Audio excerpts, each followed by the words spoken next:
Le Burkina Faso est-il en train de vivre une nouvelle confrontation majeure avec l'Europe? Pourquoi une simple résolution votée à Strasbourg provoque-t-elle aujourd'hui une crise diplomatique entre Ouagadougou et Bruxelles? Et surtout, cette affaire révèle-t-elle un simple désaccord politique ou une rupture beaucoup plus profonde entre l'Union européenne et les pays de l'Alliance des États du Sahel? Depuis quelques jours, le ton est monté d'un cran. Le gouvernement burkinabé a officiellement convoqué l'ambassadeur de l'Union européenne à Ouagadougou pour exprimer sa colère après l'adoption d'une résolution du Parlement européen concernant la situation politique et sécuritaire du pays. Une réaction rare qui montre à quel point les autorités burkinabées considèrent cette résolution comme une attaque directe contre leur souveraineté. Pour comprendre cette nouvelle tension, il faut revenir sur ce qui s'est passé au Parlement européen. Le 18 juin 2026, les députés européens ont adopté une résolution portant sur ce qu'ils appellent la poursuite de la répression de l'espace civique et des libertés fondamentales au Burkina Faso.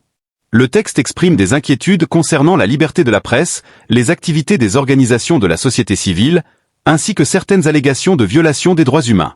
Les parlementaires européens demandent également davantage d'attention à la protection des libertés fondamentales tout en reconnaissant que le Burkina Faso reste confronté à une grave menace terroriste. Mais ce sont surtout certaines déclarations faites pendant les débats qui ont mis le feu aux poudres. L'eurodéputé français Christophe Gomard a livré une critique particulièrement sévère de la situation actuelle au Burkina Faso. Selon lui, le pays illustrerait l'échec de la transition militaire arrivée au pouvoir après le coup d'État de 2022. Il a décrit un Burkina Faso plongé dans le chaos, confronté à l'expansion des groupes terroristes et à l'insécurité grandissante. Des propos qui ont été très mal accueillis par les autorités burkinabées. La réaction de Ouagadougou n'a pas tardé.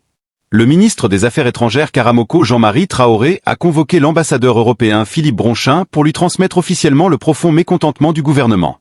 Les mots employés sont particulièrement forts. Les autorités parlent de désapprobation, de déception et même de dégoût face à une résolution qu'elles jugent basée sur des informations erronées et sur une méconnaissance totale de la réalité vécue par le pays. Pour le gouvernement burkinabé, les critiques européennes ignorent un élément essentiel. La guerre contre le terrorisme. Depuis plusieurs années, le Burkina Faso est confronté à des attaques djihadistes qui ont profondément bouleversé le pays. Des milliers de personnes ont perdu la vie, des millions ont été déplacés et de nombreuses localités ont été affectées par les violences. Les autorités estiment donc que les Européens jugent la situation sans prendre suffisamment en compte ce contexte sécuritaire extrêmement difficile. Selon Ouagadougou, l'armée et les volontaires pour la défense de la patrie ont réussi à reprendre plusieurs zones auparavant contrôlées par des groupes armés.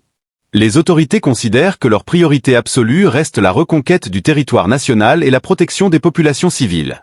Dans cette logique, elles accusent certains responsables européens de privilégier les critiques politiques plutôt que de reconnaître les efforts consentis sur le terrain. Cette affaire intervient également dans un contexte plus large. Depuis l'arrivée au pouvoir du capitaine Ibrahim Traoré, les relations entre le Burkina Faso et plusieurs partenaires occidentaux se sont progressivement détériorées. Cette visibilité accrue pourrait permettre au Burkina Faso de mieux défendre certaines préoccupations communes aux pays du Sahel. Les défis sont nombreux. Financement des infrastructures, accès à l'énergie, sécurité alimentaire, développement agricole, soutien aux PME, modernisation des réseaux de transport et adaptation au changement climatique. Tous ces sujets figurent parmi les priorités des pays africains et sont régulièrement abordés au sein de la Banque islamique de développement. L'élection d'Aboubacar Nakanabo intervient également à un moment où la BID affiche une ambition renforcée en matière d'intégration régionale. Les assemblées de Bakou ont mis l'accent sur la nécessité de renforcer les échanges économiques, les infrastructures transfrontalières, les corridors commerciaux et la coopération entre les pays membres. Cette vision correspond à plusieurs projets actuellement défendus par les États africains, notamment dans les domaines du commerce et de la connectivité régionale. Pour le Burkina Faso, pays enclavé au cœur de l'Afrique de l'Ouest, la question de la connectivité est particulièrement importante.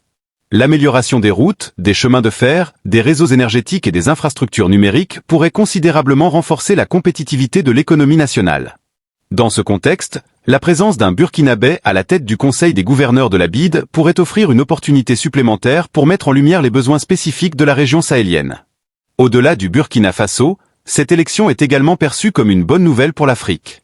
Le continent demeure confronté à des besoins de financement colossaux pour accompagner sa croissance démographique et économique. Selon plusieurs estimations internationales, les investissements nécessaires dans les infrastructures africaines se chiffrent en centaines de milliards de dollars. À l'inverse, les institutions européennes considèrent qu'elles ont la responsabilité de défendre certaines valeurs universelles partout où elles estiment qu'elles sont menacées. C'est cette opposition de vision qui se retrouve aujourd'hui au cœur de l'affaire entre Bruxelles et Ouagadougou. La question désormais est de savoir jusqu'où cette tension ira. S'agit-il simplement d'un épisode diplomatique passager qui sera rapidement oublié? Ou bien assiste-t-on à une nouvelle étape dans l'éloignement progressif entre le Burkina Faso et certains partenaires européens? Les prochains mois permettront probablement d'y voir plus clair. Une chose est certaine. Derrière cette résolution se cache un débat beaucoup plus profond sur la souveraineté, la sécurité, la démocratie et l'avenir des relations entre l'Afrique et l'Europe. Et vous, qu'en pensez-vous? Le Parlement européen a-t-il raison de s'inquiéter de la situation des libertés au Burkina Faso?